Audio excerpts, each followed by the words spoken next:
of math in it as well. Again, if I write something on the board, you should write it down and practice it. Right? So again, we're going to be talking about a little bit about the dynamics of blood flow, pressure, all these are related, volume, and then our regulatory mechanisms. Okay, so again, we have three variables: pressure, flow, resistance. Those are the key things to determining our blood dynamics.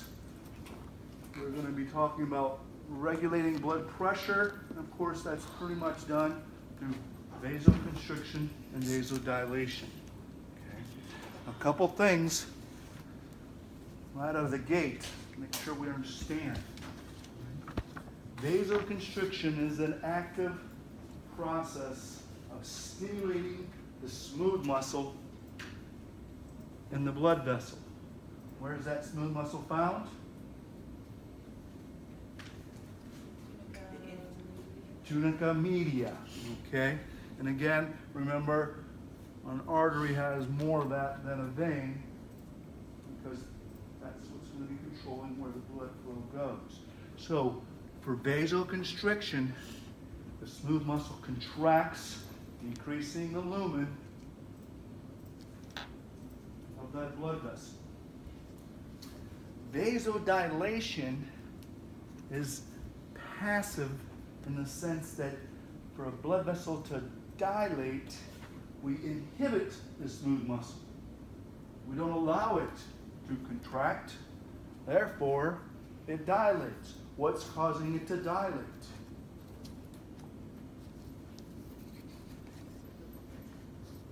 What's causing a blood vessel to dilate if I inhibit it so the smooth muscle doesn't contract? No one? No. What causes? What makes it? Okay, I've inhibited it, now it can't contract, so now it just opens up. What caused that? Which one is this one about? Say it. The blood pressure. The blood pressure. Okay? The blood pressure will expand it. So vasodilation is an inhibitory activity that does not allow the blood vessel to contract. And blood pressure will expand it or dilate it. All right. Okay, so blood flow is basically equivalent to my cardiac output. It's in milliliters per minute. And so our classic cardiac output we're using is, what's the value for cardiac output? Stroke volume times heart rate. Okay, but what's the value? 5 liters per minute. 5,000 milliliters per minute. Okay. And again, that is at rest. That's what's happening right now in your body. About average 5 liters per minute is being circulated. It's obviously going to change with activity and exercise. Right? So this is a pretty cool little slide. I like it. So at rest, here's my 5 liter per minute, okay? And this is the percentages of where the blood flow is going. Right? So here we have our parasympathetic response. Look at where a considerable amount of blood is going. To the digestive system, rest and digest, to the kidneys, for filtration purposes. So vasodilation in the viscera, if you will. Brain gets about 15%, highly metabolic. Now I have heavy exercise, and that's a big cardiac output, 25 liters. That's a hardcore elite athlete for extreme purposes, all right? But look at the shift in percentage-wise of where the blood is going. Where is the blood going? Look at that humongous shift. So again, parasympathetic, I have vasodilation in the viscera. Under sympathetic, I have vasodilation to the skeletal muscle. Completely changed where most of this blood is going. I don't need any significant amount of blood going to the digestive system of the kidneys during exercise. Everybody got that? Wonderful. All right. Again, our blood pressure is generated by the heart. And of course, we already know where the derivation of millimeters per mercury comes from in our barometer.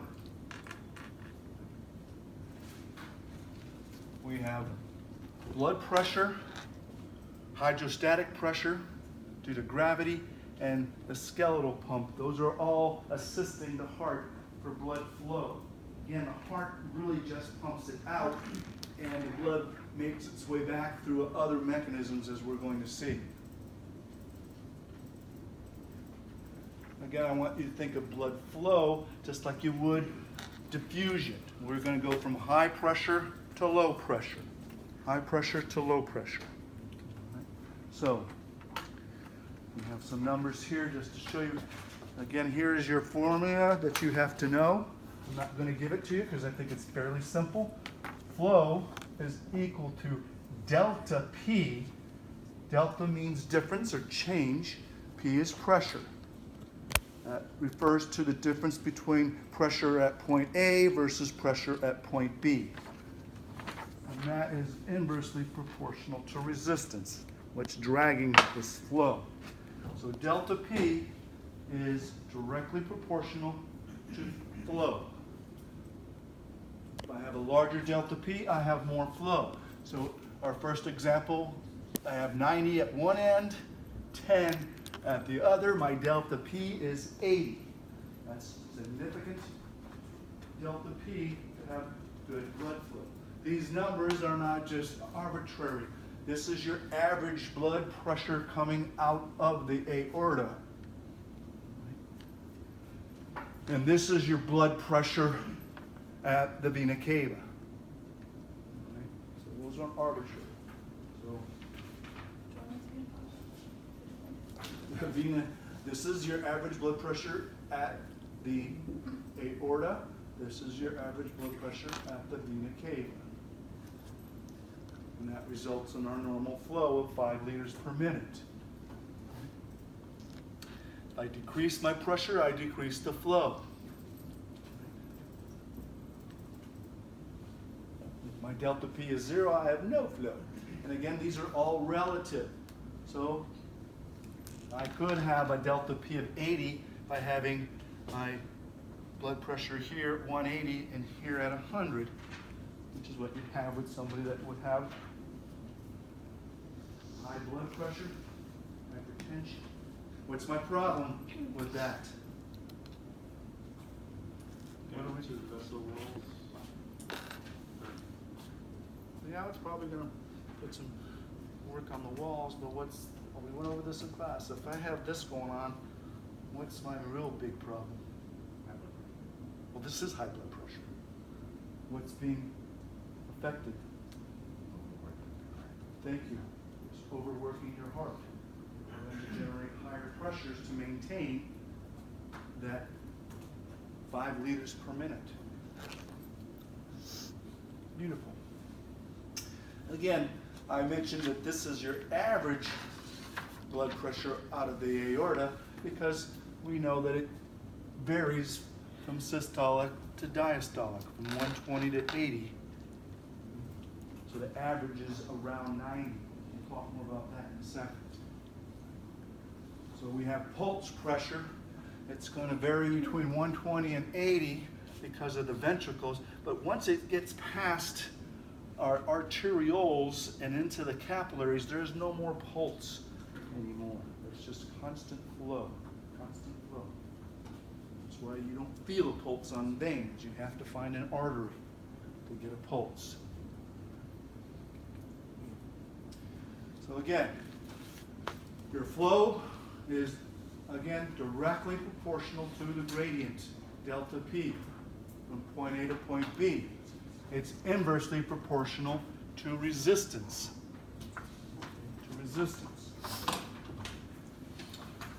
Now, resistance involves a couple things, but because they're constant, we don't have to put them on our formula, lucky for you. right? But resistance involves several different things. It involves the viscosity, the length of the vessel, the diameter. All these things are involved in my resistance. The key thing that is mostly important is the delta P. The delta P. So why do we measure blood pressure at like one spot? Like it seems like there's different delta P's, different pressures in different parts of the body. Say it's like 120/80. Well, we typically do it at the brachial artery for a couple reasons. One, it's easily accessible, and I've talked to lots of docs on which arm they prefer to use, but it just makes sense to me that you use the left arm, because we all know our arterial circuit now. Brachial is from the what? What's here? Subclavian, and that is directly attached to the aorta. Okay, don't be afraid. Okay, so that's your closest access. Yes, the perfect place would be your aorta. You can't get to your aorta, and then you can't get to your subclavian. All right, so this is just the most obvious place to do it. Okay, you could take your blood pressure on your leg if you had to. The pressure in like your intestines and stuff could be different than blood pressure over here. Yeah. But again, we're trying to gauge what that pressure is at the aorta. That's what we're concerned with. Because again, how hard is your heart working to open up that aortic semilunar valve? Okay? So remember, if your diastolic is 80, then you just need 81 and beyond to open up that semilunar valve. If your diastolic is 120, now you're going to need 121 and beyond, and that's going to put a lot of stress on the left ventricle. Okay? So again, the aorta is what we're really looking at in that area, but the brachial's close enough where we won't see much of a drop.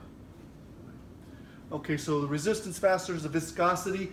How thick is the blood? And that is a measure of a term we'll spend more time on next week, and that is hematocrit. Hematocrit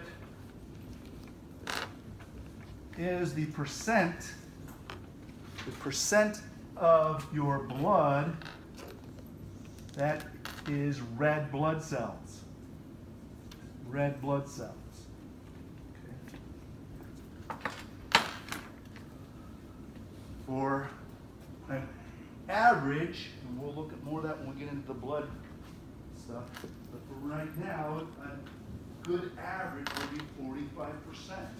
Meaning if I took a volume of blood, any volume, say this is a deciliter, this is bigger than a deciliter, all right? If I separated the plasma from the red blood cells would compose 45% of that volume and 55% of the plasma. Nobody got that. If you increase your red blood cell count, or if you increase your viscosity, hematocrit, it's going to put more stress on the heart. So this gets into the business of cheating and things like the Olympics, especially for endurance things or in cycling. You ideally want to have as much red blood cells as possible because they're carrying oxygen. But in sports, in the Olympics, and in professional cycling, you are not allowed to have a hematocrit above 50%. 50%. But at 49.9%. 50%, they're going to assume you did what? You cheated. Okay, you artificially elevated your hematocrit. That's what Lance Armstrong got busted for. He was using a product that stimulated increased red blood cell production. That's what we're going to learn a little bit later on as well. He didn't get caught for years. Why didn't he get caught? Because he knew he had some good doctors and scientists. Oh, if I'm taking something that stimulates my red blood cell production, and I'm like, oh crap, it's 51%, and I'm gonna go get tested, I'm gonna get busted, what could you do to make that all better? You could drink a lot of water, but you may not have enough time. So what would be the best thing to do? What's that? IV. IV. So Lance's team would be on their team bus, and they'd all be having IVs, just filling their bloodstream up with water. Because remember, this hematocrit is a percent. Right? So yeah, drinking a lot of water, but it may take time for it to get into your bloodstream. Right? So giving yourself an IV adds more water. Remember, well, you don't know that yet, but your plasma is about 90% water. Okay? And so you can dilute your blood and keep it below that. All right, so there are other ways that you could change your viscosity that don't involve sports or cheating. Yes, Nikki? If you donate plasma, and they put the red blood cells back in, does that increase your red blood cell count? Yes, your hematocrit will be elevated. Way higher than 50? Not way higher, but higher than 50. It depends on where it started. Like I said, 45% is an average. For men, it's usually higher. For women, it's usually lower. Okay. But yeah, if you just take the plasma out and put the red blood cells in, yes, you're automatically going to elevate your hematocrit, and your blood's going to be more viscous until you drink some more fluids to get that plasma back. Again, same thing if you just dehydrate yourself. If you really dehydrate yourself, your hematocrit is going to be really, really high because you've lost a lot of water. But for our purposes, we're going to say viscosity is a constant. Because unless you're extremely dehydrated, or unless you're cheating, or unless you're getting blood, all right, it's going to stay constant. So in our math equation, we can substitute a constant with a 1, right? Because 1 doesn't hurt or change anything. Same thing with the length. The longer the vessel, the more resistance. Resistance. I learned this the hard way. When I was a little kid, on Saturdays, they used to have those old 1950s, 60s science fiction movies with the monsters and stuff. Don't you just love those? You guys haven't seen any of those? Anyway, there's one where there's a deep sea monster, and they were going down there, and they were in those big old deep sea tanks with the helmet on and the hose going up the surface. And we're like, hey, let's try that. So we grab the garden hose and we jump into the pond, the lake we had, and we forgot one thing. As we were sucking on the pipe and drowning, what did we forget? Nobody? Well, yes, but in the movie, what were the guys doing on the ship? They're pumping air. Your lungs are not strong enough to overcome the resistance of a garden hose. You cannot breathe through a garden hose. Not even 6 feet of it. You couldn't do that. It's too much resistance. Okay. And there's another one you learn as a kid. I remember vividly thinking this is the stupidest thing ever. If we were really good, my parents would take us to McDonald's to get a McDonald's milkshake. That was a super exciting thing. What was the problem with that? They gave you this stupid straw, and the shake was too thick. You're like, you just collapse the straw, and you're like, this is dumb. This is dumb. Okay. It's too viscous, too much resistance. But again, for our purposes, we're going to say the length of your blood vessels are constant. They're not going to grow anymore once you're an adult. So we can substitute that with a 1. So the only thing we are left with that does change dramatically is the radius of the vessel, i.e. vasoconstriction and vasodilation. Right? So, for resistance, we have another formula that you need to know, and that is R for resistance is equal to 1 over the radius to the 4th power.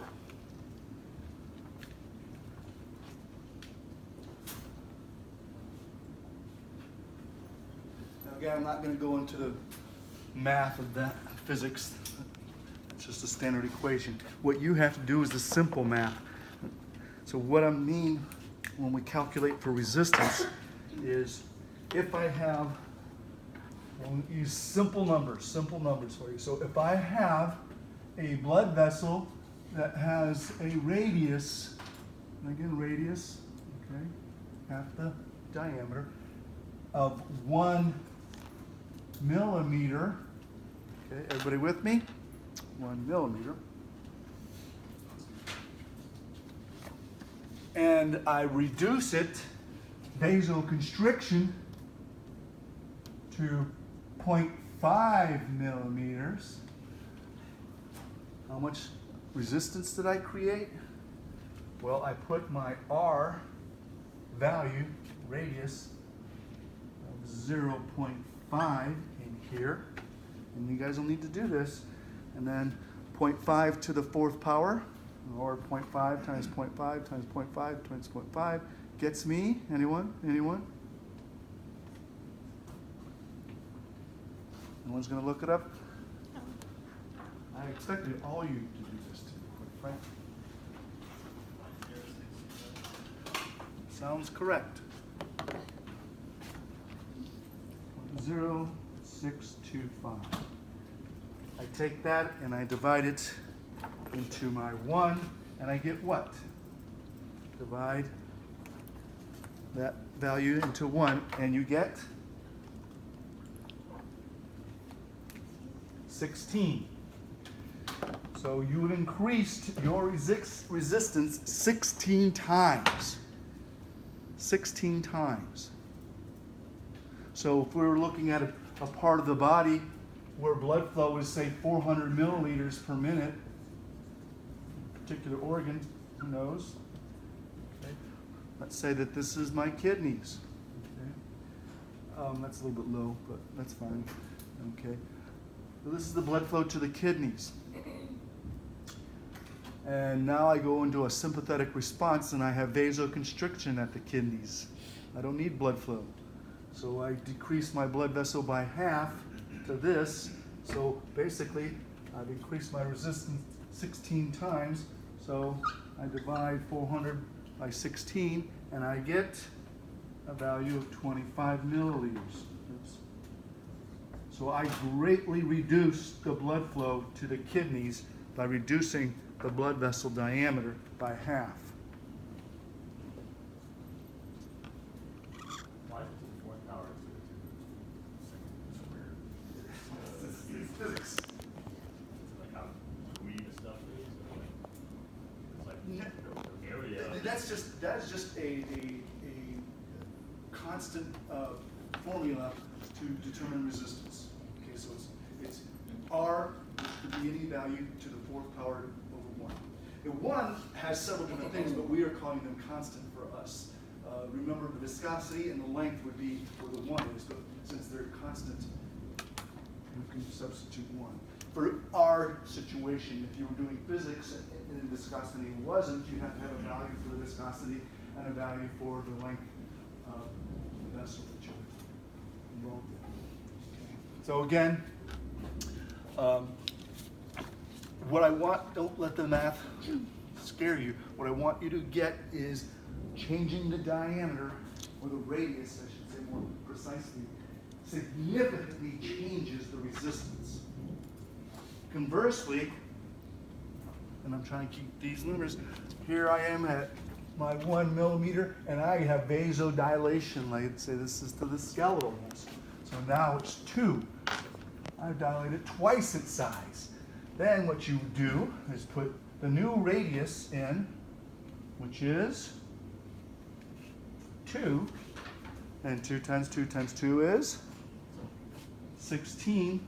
So now my resistance is 1/16 of what it was here. So doubling the radius, my resistance now is 1/16.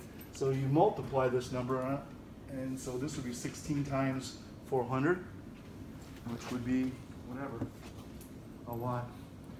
What is that? Let's see, that's 4,000, 6,400, something like that. So again, small changes. Again, I gave you extreme simple numbers, 0.512. All right, you wouldn't see that. You'd see in real life a decrease by 20% or 30%. That's still going to be significant change in resistance and a significant change in flow. Everybody got that? Any questions? No? Okay. Another important concept is looking at velocity of blood. How fast is the blood moving? This is going, again, to be highly influenced on the diameter or cross-sectional area. Cross-sectional area.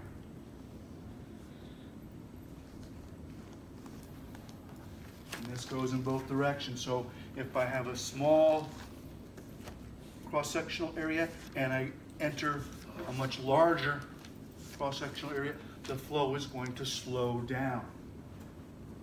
Conversely, if I have a large cross-sectional area and I drop it to a low one, my flow is going to speed up. Where do we use this, Candace, in regular daily gardening activities?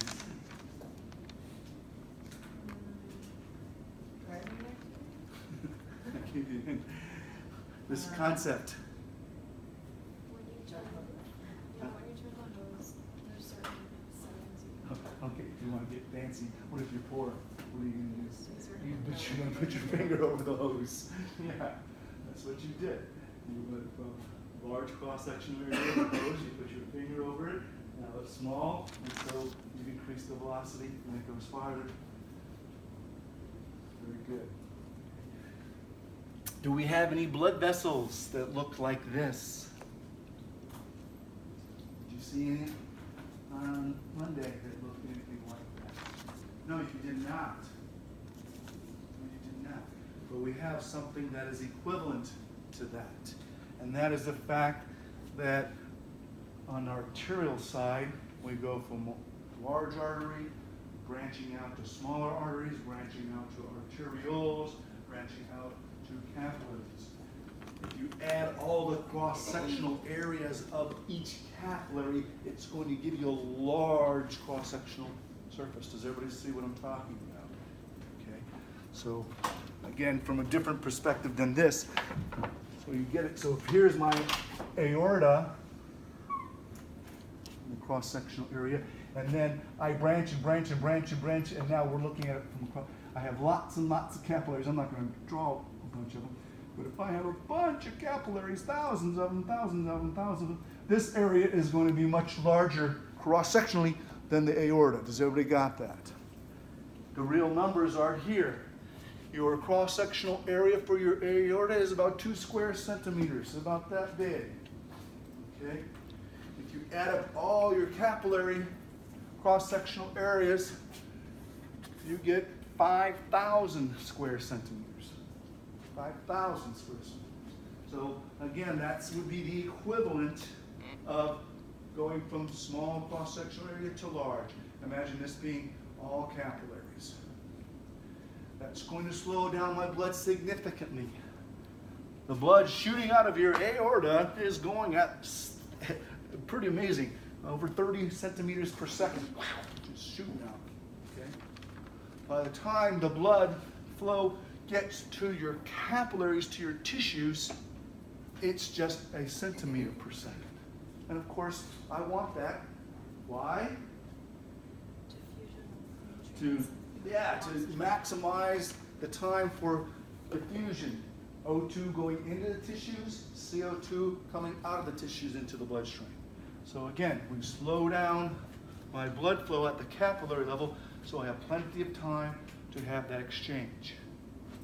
Everybody see that? Beautiful. Okay. Remember what I said on Monday. You need to be able to generate a nice lucid explanation of form following function. So here's a chunk. You saw some on Monday that you can work with. So once again, arteries have thicker walls and narrow lumens because of high pressure. We don't want to rupture an artery. And because the lumens are small, i.e. the radius is small, I've increased the pressure or sustained the pressure. Arteries are much more elastic because again, when the left ventricle ejects that blood into the aorta is going to stretch and then recoil and shoot the blood further down to the subclavian, the brachial, and whatnot. Veins have larger lumens, larger radii, which is going to decrease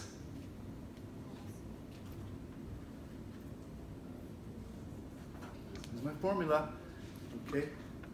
So if I increase the radius, I decrease resistance.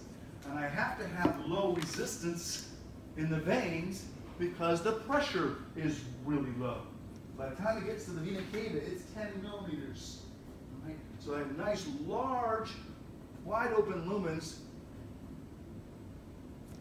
to decrease the resistance, and also thinner that provides compliance. On the venous side, I want the veins to be allowed to expand because under parasympathetic, 2/3 of your blood is on the venous side. Okay? 2/3 of your blood is on the venous side.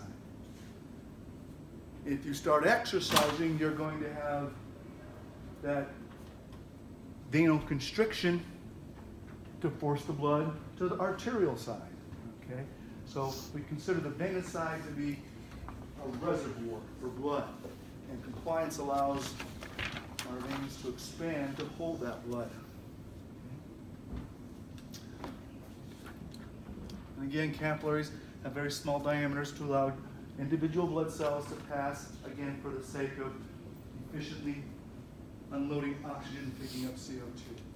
All right, so know it. There's a good slide to work with.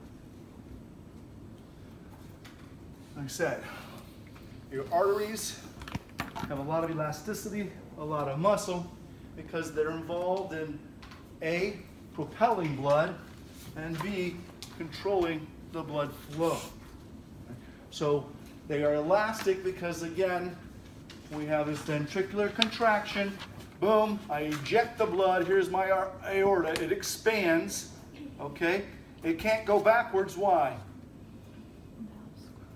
Very good. This aortic semilunar valve won't let it go, right? But that will close it, right? Close it. So now the blood has no other choice but to go forward. So it propels the blood to the next set of arteries, and so on and so forth.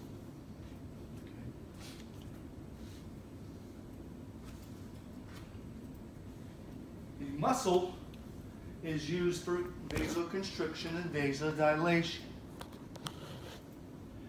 Don't do this. This is really annoying. Okay. Smooth muscle in the arteries is not used to help pump blood. That's just dumb.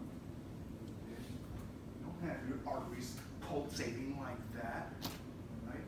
Actively. The muscle is strictly for vasoconstriction and vasodilation. It has nothing to do with pumping blood anywhere. The elasticity and the recoil help propel the blood forward.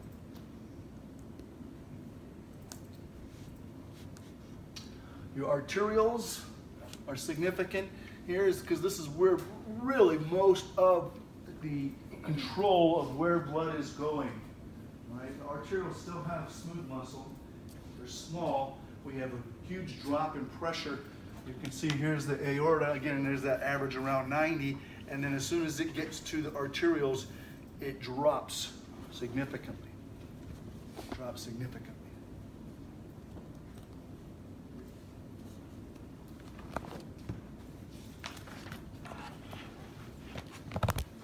Again, our blood pressure, we know now, systolic 120 over 80.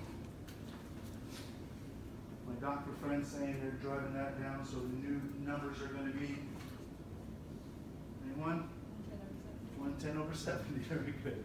110 over 70. I'm sure we'll see that happen. Cool. You are going to take blood pressure. How many people do the blood pressure in their jobs? Valerie, that's it? Just one? Okay. All right. Well, this isn't the course to teach you how to take blood pressure, but it is the course to explain exactly what you're doing when you take your blood pressure. And that's what you're going to have to tell me on a test. You will try taking blood pressure, but it's a skill. It's quite the skill. It takes practice, and we don't have the greatest stethoscopes. For those of you that are going to become nurses and whatnot, you want to spend a good chunk of money on a good stethoscope. It should cost you at least $100 to $200. Using it a lot. So I will go over this here quickly, and then I'll re-emphasize it in lab so that you don't do anything dumb. So this is the slide you should study on. We have our basic concept here. We're using our brachial artery. That's the closest thing to the aorta. What you're going to do in short is cut off the flow of blood in the brachial artery. So again, you'll have a cuff that you can inflate, and it's going to apply pressure and pressure till you squeeze off that brachial artery. So we know that the pressure in that cuff has to be at least what? Come on, guys. Okay, 120. But there's probably lots of people that don't have 120. They have higher blood pressure. So you want to put enough in there to make sure that you cut it off. Valerie, what do you use it? What's your target? 140? Okay, somewhere between 140 and 160. Unless you know your patient has higher blood pressure. But again, that value in that cuff has to be higher than the force, the pressure, the systolic pressure. So at least, I said, it has to be greater than 120. We cut off the flow. And again, we have a gauge that tells us when that happens. Then what you do is you slowly release the pressure in the cuff. And here's where the skill comes in. You are listening right here, listening for noises created by flow of blood through the brachial artery. The sounds are called carot cuff, from the guy that created this thing. What you're doing when you cut off that blood flow and you're listening, think of it this way: as you release the pressure in the cuff, eventually the blood pressure in that artery is going to be able to overcome and squirt through the vessel. When it squirts through, it's going to make a noise. It's the same thing as a whoopee cushion or just taking an air balloon and you squeeze the neck and the noise makes funny noise, right? You know what I'm talking about? Right? Okay. Same thing. Same thing as turbulence. So you're listening, you're watching your meter, and as soon as you hear that first squeak,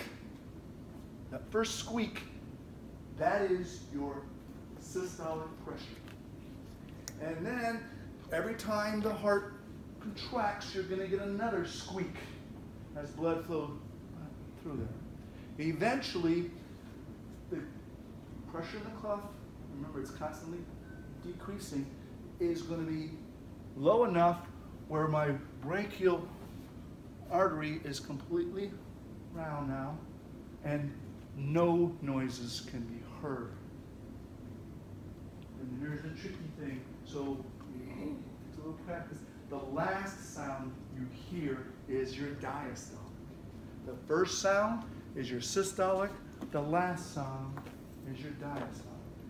Everybody got that? Okay. Beautiful. I want to emphasize, here's where I yell and scream. Don't do this. If I ask you to describe this process on the test, don't you dare tell me you're listening for lub dub. That is the dumbest thing ever.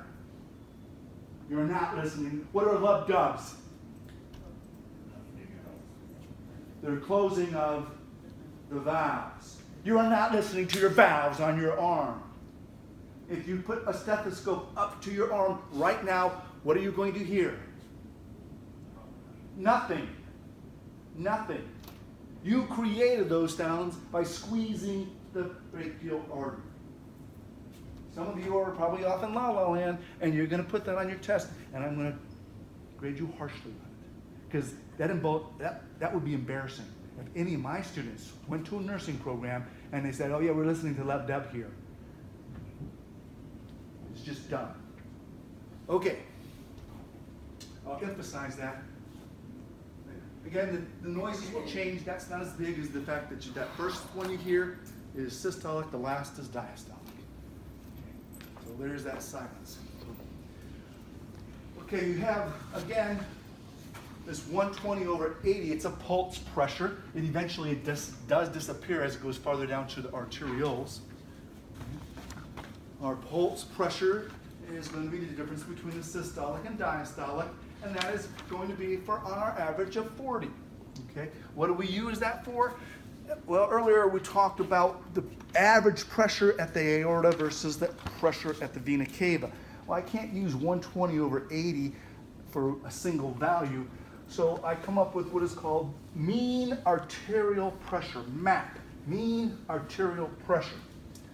And that's going to give me my average pressure. And it's a very simple formula that, yes, you're going to have to do. So the formula is very simple. You take your pulse pressure. In this case, it's 40. Again, that's 120 minus the 80 gives me my pulse pressure. I take 1/3 of that, and we're going to be simple here. So 1/3 of 40 is 13. Okay, 3 times 13 gives me 39.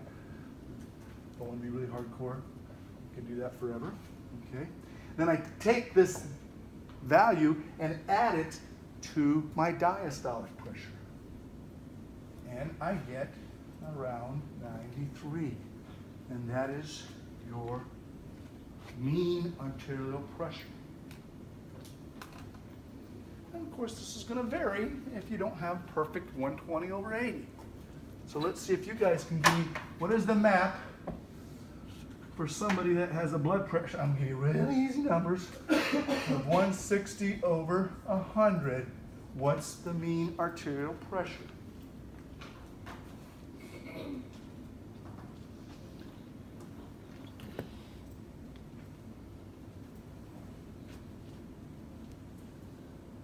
What is it? 120. That is correct. Again, you take the pulse pressure, which would be 160 minus 100, that's 60. You take 1/3 of 60, that's 20. You add it to the diastolic. 120. Okay. Other variables. Elevation, gravity. Right? It's going to have a huge effect on your blood pressure.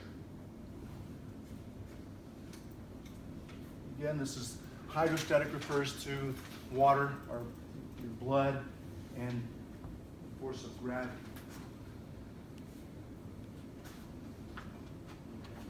Your blood pressure, if you just use the brachial artery, would be significantly different if your patient was standing up versus sitting down versus lying down. Because you changed the amount of gravity involved here. If you're lying down, then there's no force up, okay? Your heart's just having to go sideways in terms of blood flow, so the pressure's going to be very, very, very low. So typically, we standardize it. We sit them down, and we use the same arm every time. So again, we're just going to keep that simple, but again, significant differences. Veins, again, part of that comparing an artery vein, have one-way valves to help the flow go back to the heart. Can't go backwards. You have a series of one-way valves throughout all your veins. If you have good, nice visible veins, if you push down like that, wherever you see it pop up, those are valves. Isn't that cool? Force it. So you can see the valves.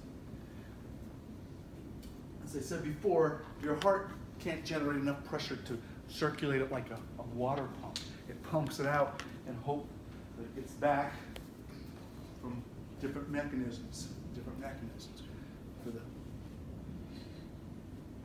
superior vena cava, they just use gravity, just drain it back down. Okay? For your lowers, you have to use skeletal muscles. All right, so again, there's that part of that comparing the artery and vein. The key word there being compliance and stretch. Beautiful. Venous return, like I said, involves gravity, but you also need a skeletal muscle pump. Also breathing. A lot of people don't realize that that's how you get the blood to and from the artery, in the heart and the lungs. And think of it this way. If I take a deep breath in, I've increased the pressure in my lungs. I've forced blood out of the lungs back to the heart. When I exhale, I have a vacuum. I'm drawing blood back into the lungs. Beautiful. Again, you use your muscles, in the lower limbs especially, to get the blood back by just activity. You don't think about it, but yeah, your veins are on the outside, superficial compared to arteries. They're always against muscles. Every time you use that muscle, you're putting pressure on that vein, forcing blood in one way direction. How many people were in band? All right. Choir. I don't have any vets in here, right? You learn this in band and choir. If you have to stand for a long period of time, what don't you do? You lock your knees, and there's the physiology.